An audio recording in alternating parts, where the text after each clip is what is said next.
When search and rescue found Joe Warner's campsite, everything was exactly as it should be. Tent pitched, sleeping bag laid out, camp stove packed away neatly beside the food bag, fire still burning, his coffee mug on the flat rock beside the pit, still warm. His boots were still on his feet, both of them. His feet were still in the boots. Joe was not. There was no blood, no signs of struggle, no footprints leaving the campsite in any direction. Just his boots on the ground, with his feet still inside them.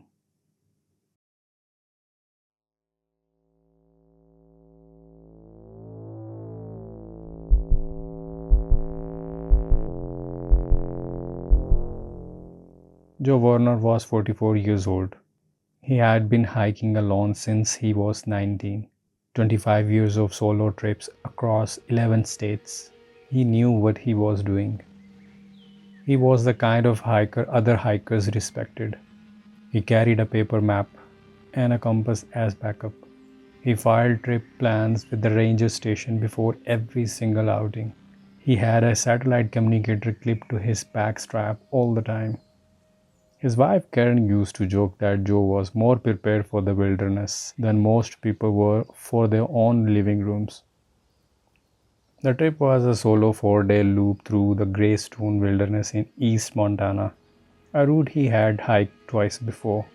He knew the terrain, he knew the weather patterns, he knew where the water sources were, and where the trail got rough. He left the trailhead at 6:15 a.m. on a Thursday in September. Checked in with Karen by satellite at 7 p.m. that evening. Said the trail was in good shape, weather holding. Said he had checked in again the following night. Friday evening, no check-in. Karen waited until Saturday morning, then called the ranger station. Search and rescue was in field by Saturday afternoon. They followed his filed route exactly. Found his first campsite, Thursday night, undisturbed, everything correct. They pressed on to where his Friday night camp should have been. They found it at 4:17 p.m. Saturday. A clearing beside a creek, dense tree cover on three sides, and a fire that was still burning. The lead rescue coordinator, a woman named Dana Fitch, had 17 years of search and rescue experience in Montana backcountry. She said she had never walked into a scene like that one. Everything was exactly right. The tent was pitched correctly, rainfly secured. The food bag was hung properly between two trees. The camp stove was packed and stored. The fire had been built in the existing pit and was burning clean. Someone had been at this camp very recently, within hours, possibly within the last 30 minutes. The coffee mug was on the flat rock beside the fire, half full, still warm enough to hold without discomfort, and on the ground, 2 feet from the fire, his boots. Dana said her first thought was that he had taken off to air his feet. Hikers do that at camp, normal thing. Then she got closer. The boots were upright, laces still tied, and inside each boot, his wool hiking socks still on his feet severed cleanly at the ankle. Dana declared her team back immediately, secured the scene, called for law enforcement and a forensic team. They searched the surrounding forest in a grid pattern until dark. Came back at first light Sunday. Extended the search perimeter to 2 miles in every direction. No sign of Joe. No body.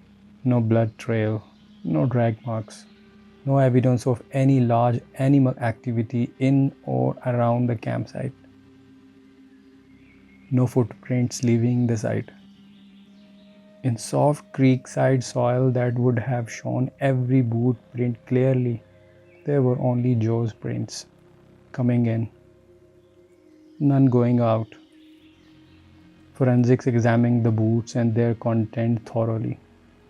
The severance was described in the official report as atypically clean, not torn, not gnawed, not the result of any animal bite pattern consistent with any species known to inhabit that region. Clean, as if made by a single precise cut. The satellite communicator was found inside the tent, fully charged, signal active. Joe had never activated the SOS function. Either he had no time to reach it, or whatever happened too fast.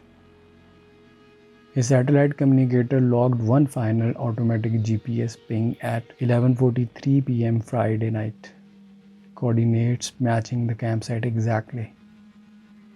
After that, the device registered no movement because the device never moved again because nobody picked it up. The investigation produced no suspects, no persons of interest, no known individual who had been in that section of the wilderness in the 72 hours before Joe's disappearance. The trailhead parking lot had one vehicle, Joe's truck. The ranger station had no record of any other permit holder on that route that weekend. No aircraft had been in the area, no vehicle access within 4 miles of the campsite. Whatever happened to Joe Warner on the night of Friday, September 14th, happened in a place where, by every available record, no one else was present. Wildlife biologists reviewed the forensic report at the request of investigators. They ruled out every predator native to the region: black bear, mountain lion, wolf. None of them produced that kind of wound. None of them leave a scene that clean. None of them leave boots upright with laces tied. The case was passed to the FBI field office in Billings, classified as unexplained disappearance with suspicious circumstances. It remains open. Joe Warner has never been found. Not a single bone, not a single piece of clothing beyond what was at the campsite, not a single trace of where he went or what took him there. Karen still hikes. She says Joe would have wanted that. She just never goes alone. 25 years of solo hiking, 11 states, every safety protocol followed every single time. Joe Warner did everything right. Filed his route, carried his communicator, made camp correctly, hung his food, built his fire, made his coffee, and sometime between 11:43 p.m. and first light, the forest took him. The fire kept burning, the coffee stayed warm, the boots stayed upright.